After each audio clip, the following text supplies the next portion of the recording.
Marketer of the Day, episode 551. Take tactical action, become personally fulfilled, and achieve binary stretch goals with legacy coach Damon D'Amore.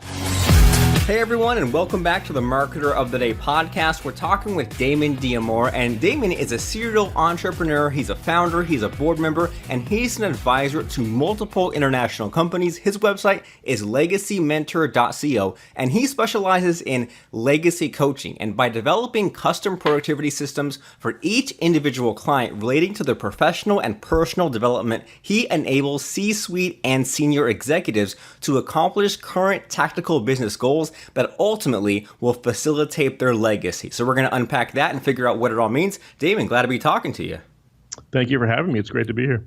Well, heck yeah. So, so you do this thing called legacy coaching. Can you kind of like unpack that for us and tell us what that's all about? Sure. I've spent the last 12 years or so working with a lot of C-suite executives out of the Fortune 1000, and getting to know these people on a personal level in addition to professional. The largest kind of challenge I saw was after they had the retirement package, after they had the liquidity event.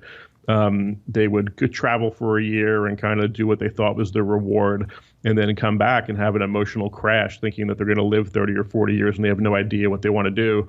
And then when they try to go do new things, they find that it's very hard compared to when they used to be the CMO of blank or the CEO of blank. So what I do is I work with executives to figure out 5-10 years out from their retirement or liquidity event what they want that legacy to be on a personal level. And then we look deep into their business to find what tactical initiatives they're working on that they can work on today, that they see a clear path in 90, 180-day cycles to get there down the line. So it's basically figuring out a personal fulfillment later in life, but using your business and the power and resources that you have of that title and that business today. Right, and that sounds like a real problem people have, because it's like you spend all this time going for this goal of retirement, being financially free, having fun, being a workaholic in a lot of ways, and then saying, well, shoot, I just went off a cliff. Now it's time to relax. I don't really like that. So now they're like lacking fulfillment and need for things to still mean something. And so when people come to you and they say, you know, I'm retired, I've done the travel, I've done the emotional crash, now it's time to figure out this whole legacy thing. Do they have an idea and you adjust it, or they have no idea and you throw out things and narrow it down? Like, what's the process from people going, I have no idea what to do with the remaining 30 years to they have something locked in? Sure. So I usually get to them before that point. If somebody comes to me at that point where they're already retired, I usually refer them to a life coach to try to figure out more on a personal level, you know, kind of where they're at and the struggles they're having. But I try to work with people that are in their, you know, on the founder level for larger scaling companies in their 30s, out to people that are, you know, 45 to 50 on the corporate level. But when folks come to me, they usually have had it's through a referral in my network. And they've usually had a firsthand experience of seeing somebody that they care about or that they've followed a career trajectory for go through that kind of horrible experience. And some people react in semi-positive ways. You know, they get into super health and wellness stuff and are just kind of like lost. You know, they'll pay somebody 10 grand, a shaman, to come and bless their new office space to figure out what they want to do. And other people go down kind of a downward spiral of self-destructive stuff. So usually it's folks that have seen firsthand what people in their YPO group or people in their masterminds or former executives or mentors have gone through. Okay, and so it sounds like it's important to get to it early, and if people are seeing people who are older than them or ahead of them, or people they know who are already going down one of those weird paths of either, like you said, the downward spiral or the health stuff, the wellness stuff, then maybe they want to get out in front of it. And so what sort of things are people doing these days in order to have that legacy? Is it a charity thing? Is it a company that has a good cause? Is it something else? I mean, what are people creating here, or is it all over the place? There's most of it's philanthropy based. which I love because most people assume that big, corporate folks that have a lot of money and make a lot of money aren't charitable people. It's just misconception. When I produced Undercover Boss, the number one comment I would get when people loved the show was, these people seem so human. And it's like, yeah, what do you think they are? Robots? They're just like you and I, but they run big companies. So a lot of it comes down to philanthropy initiatives. Like one person wants to start a school for gals in India, for young ladies, to teach them STEM and then build a scholarship program to come to the U.S. But it becomes much harder if they do that after they've left their company and their career, not having the full weight and resources of being able to command an audience. So what I would do someone like that is, how do they become a thought leader in that space? So is it writing articles, doing speeches, publishing a book, holding events, holding fundraisers, et cetera, so that 5 years from now, when executive, X retires, people don't say, oh, Bill wants us to donate to this charity because that's what he's doing. It's like, no, he's dedicated the last 5 years of his life and made trade-offs in his personal life to find the time to become a thought leader authority on that. So a lot of it's philanthropy-based. Some of it is more personal and ego-based. They want to tell their story. They want to write a book or whatever it might be. But most of it is philanthropy surrounding causes that they're passionate about, but for whatever reason didn't align with the company that they were running for all those years. Okay, and I want to make sure that I heard you correctly, because it sounded like in there that it's important to plan ahead and it's important to be strategic, so that way if they have that vision, that project they want to have after the working years, that it's important to get that rolling a little bit during the working years. That way they don't go away, become irrelevant, come back and have to scramble. So did I hear you correctly in that maybe people have to maybe 5-10 years ahead of time get this thing going? Yes, exactly. And the way that I work with my clients is I don't coach in daily or weekly or monthly cycles. Everything I do is based on a quarterly or a semi-annual goal that we set that's very specific. To me personally, goals are binary and they're actionable. You either accomplish it or you don't. So I ask for 5% of my clients' time, which might translate into 30 minutes a day during the work week. So, 10 hours a month. But that's a trade-off that they're willing to make when they're not working out, traveling, doing whatever. But 10 hours a month over the course of a year, that's a lot of time. And you start multiplying that exponentially over the 3-5 years out that you are from leaving your job. And between networking and becoming an authority on the topic, you really are building yourself as a somewhat of a thought leader in that space. So when you leave, it's not just, oh, you're bored and you want to do something good. It's like, no, this is something you've been passionate about for years, and you've actually made the choice to help. Well, great. Well, just to sort of help to reinforce this whole concept of the, having those goals and dedicating 5% of their time, do you have any interesting stories from like clients that came to you and maybe over the past several years who've been going from start to finish on something? Yeah, it's funny. Everybody thinks they don't have enough time to do whatever, and I'm a big fan of Essentialism, Greg McKeown's book, and all my clients read it, and we do a number of exercises. But I have one client who, typical type A overachiever, C-suite executive, $700 million P&L company, and insisted they didn't have enough time to work on this thing they were passionate about. But I said, okay, give me your typical day structure. And he got up at 4:30 in the morning and he worked out for like 90 minutes. He was one of these triathlete guys. And I said, okay, if you're going to run or do 2 races a year, let's figure out a more efficient way for you to train so that you don't have to train 5 days a week, 90 minutes. You could train 5 days a week at 45 minutes. Is the different modes of exercise or et cetera. And he actually changed his workout schedule. So he found 3 hours a week, 12 hours a month to dedicate to something else, without slipping on the other thing he was dedicated to. So that's kind of a small story I like to tell, because everybody has the time. It's just a matter of what trade-offs are you willing to make. Are you willing to not, I had one client that wanted to wake up every morning and read fiction for an hour, fantasy novels. And it's like, okay, you choose to spend your hour between 5 and 6 a.m. reading Game of Thrones. You're choosing not to work on something else. So it all becomes kind of a negotiation with these folks on what they're willing to trade off in their time schedules.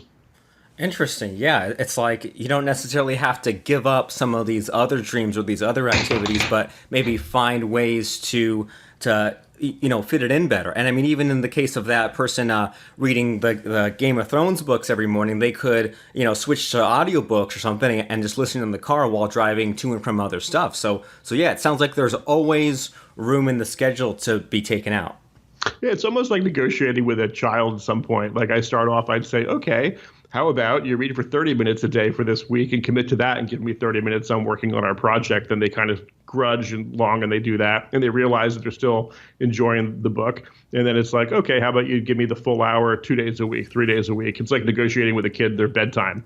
But at the end of your cycle, they're like, wow, my God, I wrote 14 chapters in a draft of my book, or I've actually created the format for my podcast, or I've scheduled and I have an event coming up as a fundraiser for something that I'm passionate about. Right, make time for that stuff that's important. So other than finding the time, have there been any real difficulties with people working on their legacy? Like, have there been any false starts, or maybe the legacy changed, or it just didn't work out at all? Anything like that?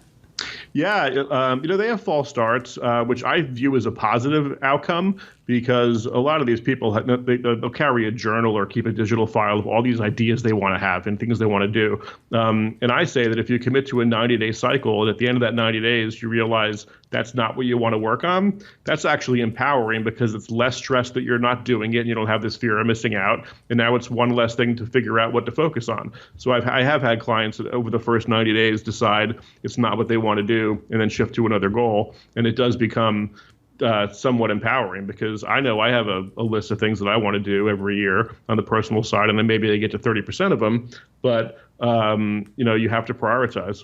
So.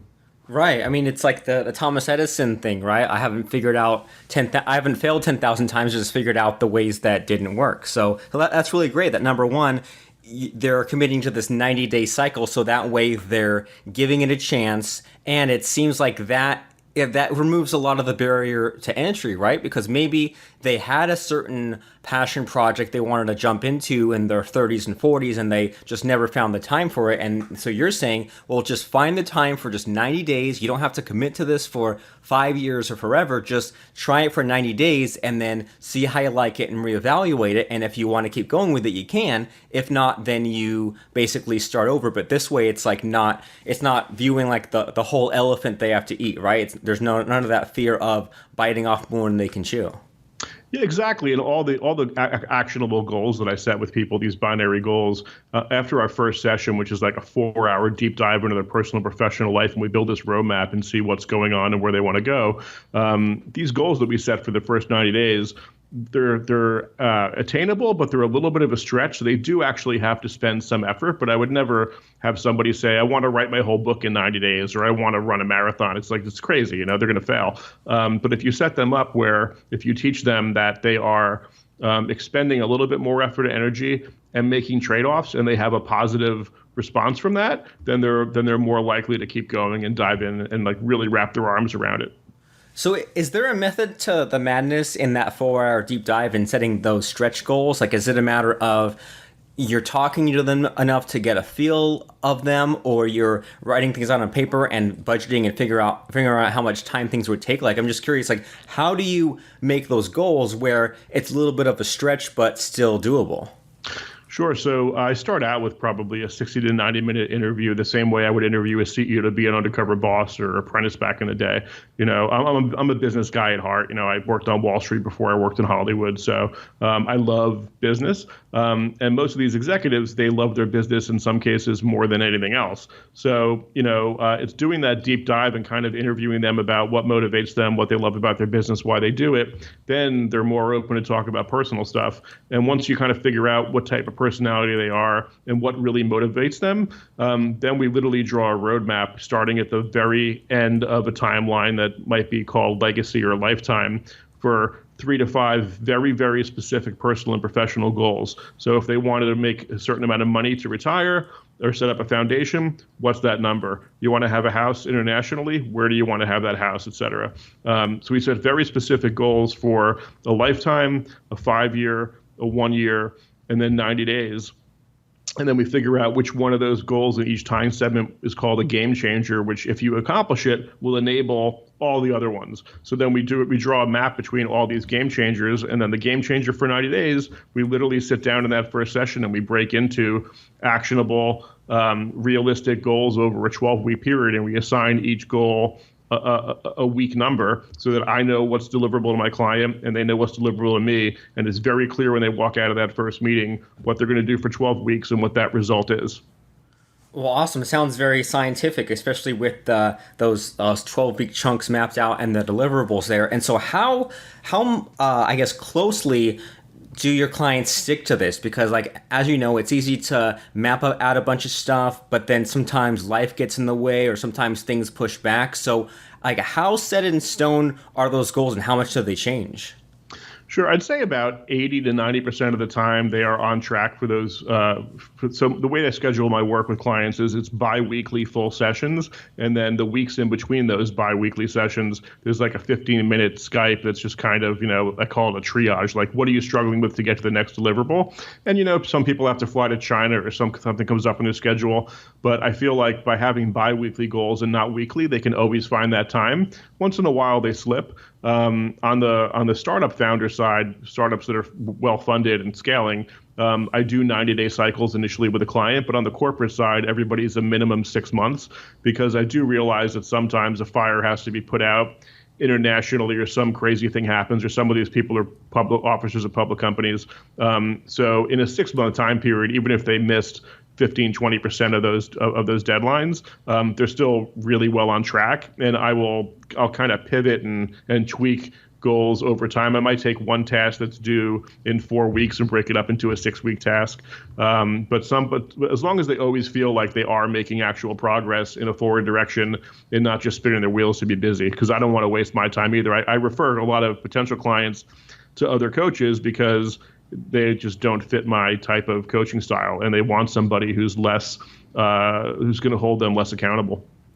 Right. I mean, yeah, it sounds like you thought a lot of this out, and it sounds like this avoids a lot of the usual stereotypical goal setting stuff where it's all set up with the best of intentions, but then it's not adjusted over time, and then it diverges further and further from what was planned, and the next thing you know, you totally ignored the goal. So this is great that they have you to sort of whip things into shape and to readjust things and make sure that things are still moving in that forward direction. And in this conversation we've had so far, I mean, we mentioned that you've worked on Undercover Boss and The Apprentice, and I see in your bio that you worked for, Subway, Walmart, Pepsi, NASCAR, places like that. So, I mean, what the heck is your story? I mean, what have you been up to the last couple of decades, and what led you to this whole legacy mentor niche? Sure. It's a really long story, and I'll try to give you the condensed version. I grew up on the East Coast of New Jersey. I loved finance, and I went to work on Wall Street when I was 21 before I graduated college, went to school at night, started as a ticket runner back in the day when they actually had tickets to print. And within 6 months, I was running a trading desk because I had a really innate natural ability to trade bonds. And over the course of my 5 years on Wall Street, I built with one other executive the first live trading platform for this big firm, Cantor Fitzgerald. And it was my first time where I had no specific tactical experience in something, but I had a vision and I was able to corral a team towards that goal. I left Wall Street. For 11 years, I worked in entertainment, first in film and then a lot of reality television, almost all of it strictly business-related content like Apprentice, Undercover Boss. I got kind of burned out on entertainment after my ninth year and started looking for a way out. And I did a small consumer product startup in 2010, quit my job at Undercover Boss. It was successful. I raised a small venture capital fund here in LA, which people told me that I couldn't do because I didn't graduate college when I was on Wall Street or I didn't go to Harvard, et cetera. Raised my venture capital fund, did everything from host a show on Discovery Channel for entrepreneurship to, corral startup ideas that we wound up buying and implementing from people all over the world. And then ultimately, that company, Wayfounder, ran out of funding, and it was a brutal, horrible way that it went down. But as it was trending down, some of these executives I work with in Undercover Boss reached out to me and started asking me for very specific mentoring or coaching advice, everything from companies they were acquiring to investments, et cetera. and not personal investments, corporate investments. And at first I felt like an imposter because I didn't sell my company for $1 billion and I never went to Harvard or, et cetera. But I realized that I had a very specific skill set, having this broad experience and for, over a decade working one-on-one with a lot of large Fortune 500 C-suite executives. I know how they think. I know what motivates them, and I gained their confidence. And this coaching business kind of happened organically, where before I knew it, one referred me to another. And then I had like 14 clients at one point in May 2017. And I said, I guess I'm a coach, and then what do I want to focus on? I didn't want to be a traditional leadership development coach, et cetera, or a life coach. And I said, these people that I've grown to know really well over the last decade, what's the biggest challenge that they have? And it was this legacy issue. And it was really, really sad to see people who were such high achievers kind of wander around lost, and everybody's pulling at their strings for their attention, but they deserve the right to spend their rest of their time doing what really makes them happy. So the legacy coaching really hit a chord because everybody that I know in that position, these Fortune 1000 guys and gals, they've seen people go through it, and it's horrible. Well, that's pretty amazing. It sounds like quite a journey, and I love stories like that where, number one, you didn't just choose one thing and stick to it, right? You went from one thing, and once you got bored with that, you moved on to the next thing. And that number two, you figured things out as you did it, right? It's not like you went to school for 10, 20 years to figure all this stuff out. You figured it out while you were in the moment. And I love those sorts of stories where you have that kind of a vision, you build something up, it takes on a life of its own, and then you discover something that's really lacking in the marketplace that not a lot of other people see, and you take a risk and you go for it, and you kind of carve out your own little space. So I mean, that's pretty cool. And so this all leads me to wonder, well, do you yourself have a legacy project going, or do you have that figured out yet?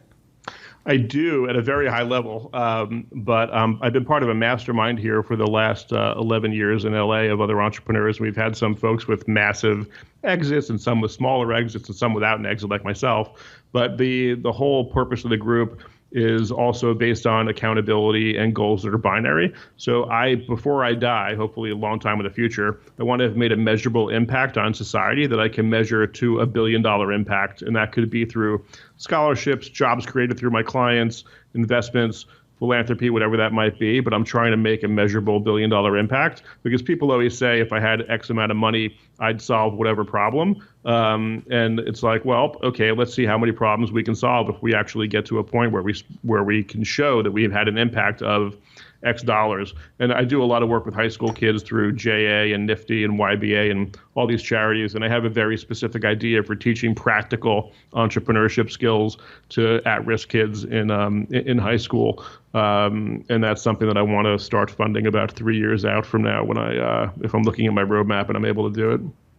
Well, super awesome. So it sounds like it's not just about building up the bank account, getting the bigger number, but using that stuff, using that money, using those resources and those connections to do a lot of good. And just to make sure that we're on the same page as we're winding down here, you mentioned a few times binary goals. And when someone says to me binary goals, what I hear is it's like a 0 or a 1, right? Yes or a no. You either hit your goal or you didn't. So is that what a binary goal is, or is there more to it? Exactly. It's a very specific goal that you're going to accomplish or not because of the metric you're using. It's like somebody saying, who's a runner, that says, I want to be faster. Well, I don't care. What does that mean? You want to shave 4 seconds off your mile? You want to shave a minute? So every goal that I set with clients, whether it's on the business side, it could be customer acquisition, it could be growth, it could be revenue. On the personal side, it could be a range of things, but it has to be very, very specific, where we're constantly tracking it and we know if we hit it or not. So, and sometimes you don't hit your goal and there's a valid reason for it.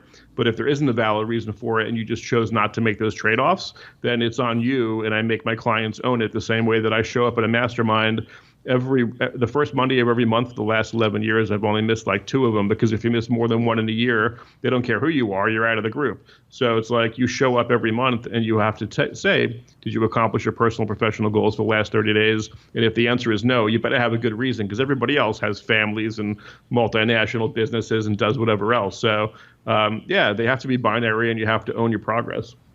Well, awesome. And I agree completely that it's really easy to not have a goal or to think that you have that goal in your head or not be accountable and then miss it and say, oh, that's okay. I missed it. I'll do better next time. But if you're just a little more specific and you say, well, here's my goal and either I hit it or I didn't. If I didn't hit it, here's a reason and then I can do better. Then it seems like that seems like the only way to go, right? Otherwise, you're just completely directionless. So, I mean, I'm right there with you. I agree completely. And I want to make sure that as we're wrapping things up here, everyone knows all about Mr. Damon D'Amore's resources and links. So do you have any website URLs you want to drop here after people listen to our conversation today? Sure. It's legacymentor.co is my website. My personal website is just my name, Damon D'Amore, just .com. But legacymentor.co is the best place for people to reach me. And my LinkedIn profile is just my name, Damon D'Amore. And I don't just accept random connections, but if somebody reaches out to me and wants to have a conversation and there is a match or something that we can do together, I'm happy to connect with people. And I'm always happy to talk with folks about what's going on in their lives and their business to see if there's somebody that if I can't help them, if there's somebody I can refer them to.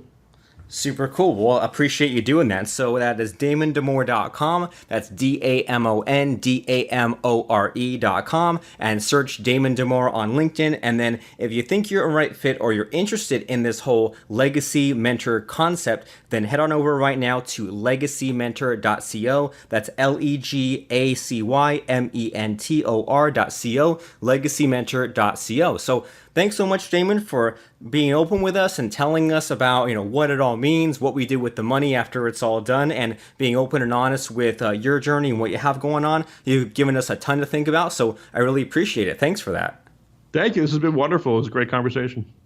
If you're a future podcaster, new podcaster, existing podcaster, or you're looking to make more money with your podcast with less time, you owe it to yourself to check out doneforyoupodcasting.com. We handle any or all of your podcasting needs. Go to doneforyoupodcasting.com right now.